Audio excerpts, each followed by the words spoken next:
Christ, I muttered to myself as the first flakes of snow started to fall. They gathered in fuzzy clumps over the windshield before my wipers cleared them away. I'd been waiting for 20 minutes now, in my sister's driveway. Had I chosen to wait inside with her, I'd have been dead by now thanks to the two gray cats. Cute little devils, but murder to my sinuses.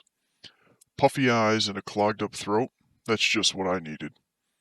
Every Christmas, our family made the annual trip to my grandparents' cabin, tucked away in the woods of Hope, Alaska, and I'd hoped to beat the heavy snowfall that was forecasted.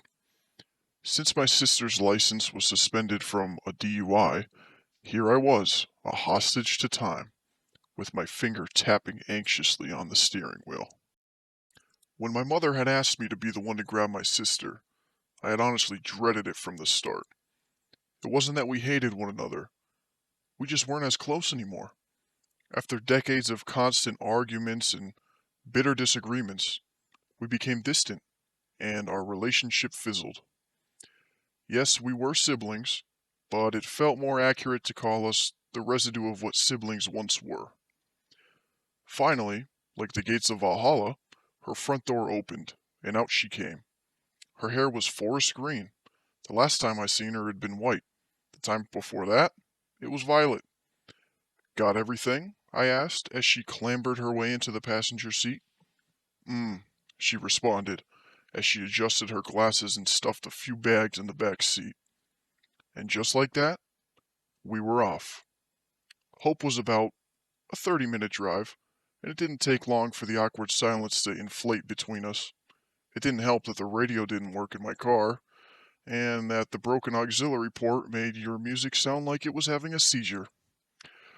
By the time we reached the turnoff for Hope Highway, the road was turning into a thick white sheet. Thankfully, on Christmas Eve night, the long stretch to Hope's small community was quick and vacant. The cabin was tucked away in a fortress of trees 5 miles off the main road. As I made the turn, my sister cracked the window, pulled out a blunt, and lit it with her lighter. "Want a hit?" she asked. Snow crunched beneath us. "Not while I'm driving. It's a straight path. We're practically there already." She took a drag and blew it out the window. "I want to just focus on this, all right?" She huffed and pushed up her glasses. "If you're that worried, maybe slow down a bit then?"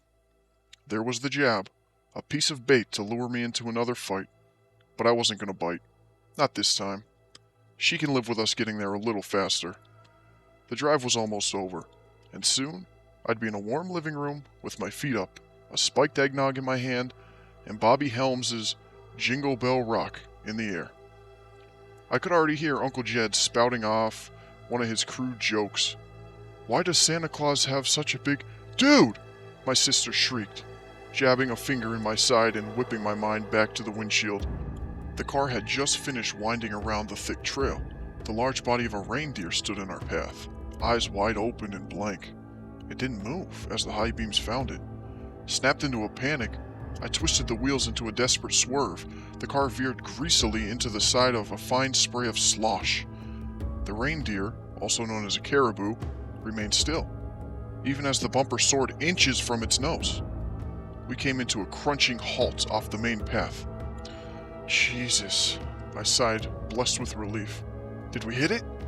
"No," my sister said, leaning out the window to check, while exhaling another plume of smoke. I wound the steering wheel back around and pressed on the gas. The wheels shrilled in place, kicking up globs of sleet, but not moving an inch. "Perfect," I moaned and unfolded myself from the seat to check it out. The two front tires were caked in black slush and practically swallowed in a mound of snow. I kicked at it, trying to clear off the icy debris from the treads and beneath the wheel well. When that tired me out, I resorted to scraping it off with my fingers. "Screw off, Prancer," I heard my sister call toward the dark silhouette of the reindeer, its antlers like gnarled fingers reaching for the treetops. Then she made a sort of startled yip, followed by a "What the hell?" I looked up from the scrim of snow. The reindeer was now standing tall on both of its hind legs. It looked strange, like a silly caricature you'd see in a kid's book. But out there, in the silence of the woods, it was a creepy image. The way its vague shape stood on just two legs held an almost human-like balance. For whatever reason, I realized then it didn't have a tail. Its muscular neck craned to the side and let out a ululating scream, a miserable squeal of metal grinding against metal. My legs were ice sculptures, cementing me to the spot as the shriek quieted into a succession of wet grunts. The reindeer dropped down to its original posture and stomped heavily. Puffs of white vapor and strings of snot vented from its nostrils. I was no hunter, but it didn't take a lot to tell when a pissed-off animal was about to charge. I leaped for the driver's seat, pulled the door open, and slammed it shut as the muffled thud of hooves reached me. Antlers scraped the door as its large body practically flew over the patch I had just been standing in. Fast.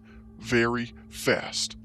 My sister screamed as the large bulk of its frame wound back around and charged again, this time shattering the headlights and submerging us in darkness. "Just go already," my sister hollered in my ear. "I'm trying, goddammit," I hissed. The wheels continued to spin helplessly. We were trapped. The creature charged again, this time nailing the window. A cobweb of cracks bloomed near my sister's head. I searched for anything, literally anything, that I could use as a weapon. I was never really a gun enthusiast, but at that moment, I'd have shaved my head and joined the secular monks if it meant having a Glock in my hand right then and there. After rattling the car one more time, the reindeer finally appeared to lose interest and disappeared amidst the cluster of trees. Granted some time to breathe and think, we phoned our dad and told him about the situation. He was going to come down in his pickup and get us unstuck out of this mess. I looked over at my sister, who was taking long and steady breaths between her fingers. "Are you all right?" I asked. "What do you think?" she grumbled. "I told you to slow down." Another jab, and this time I wasn't going to have it. "You want to be useful?" I yelled. "Get out there and push." "No? Then shut the hell up. I don't need it right now." She said nothing else, and neither did I, returning once again to the pocket of silence that our relationship has succumbed to. The sooner Dad's headlights peaked in the distance, the better. Suddenly she rolled down the window. "What are you doing?" I asked. "Shh." She pursed her lips. "Just listen." Humoring her, I waited, and sure enough, the sound reached me too. The quiet voice of a little girl, coming from outside. "Somebody," it whimpered. "I'm lost. Please help me. I'm lost." My sister unlocked the door and motioned to open it. I grabbed her wrist. "What are you doing?" She snapped. "There's someone out there." "Just wait a second. It's weird, isn't it?" The voice continued to whine, choking between sobs and pleading for someone, anyone, to help her. I didn't like the way it sounded. The same lasting drawl between words, the same weeping sounds, like someone was hitting repeat on a speaker. Something wasn't right, and my instincts were hoisting red flags left and right. Then my sister looked at me, and her expression warped into shock. She flung back, pinning both shoulders against the interior. Things that sounded like words bubbled up, but didn't quite make it out of her throat. I then turned and saw what was looking at me.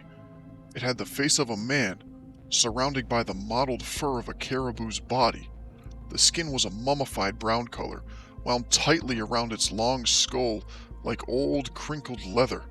Snowflakes landed upon its wide, expressionless eyes and melted into the dark membranes of its pupils.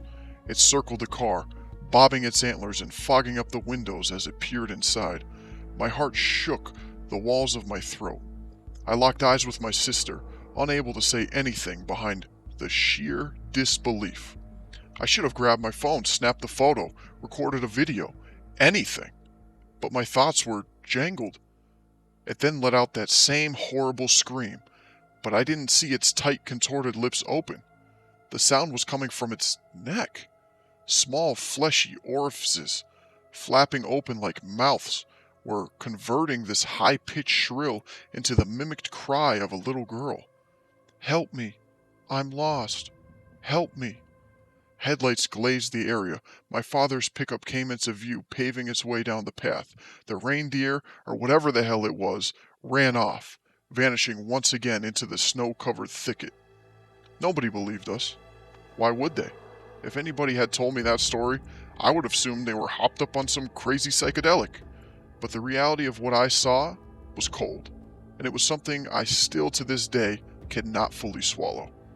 Instead of sleeping that night, my sister and I did some research, and that led us to the myth of skinwalkers. Beings of some sort, capable of mimicking voices and disguising themselves as animals to lure people into the woods. After reading other accounts, there wasn't a doubt in my mind what we'd witnessed out there. Every so often that night, I'd stare out the window and eye the yard, wondering if I'd see that leathery face watching me from the tree line. Neither I nor my sister ever made that trip again, much to the frustration of my family. But there was a silver lining. She and I had never been closer. Thanks for watching, and remember, do not forget to click that subscribe button and give this video a thumbs up for more creepy content like this.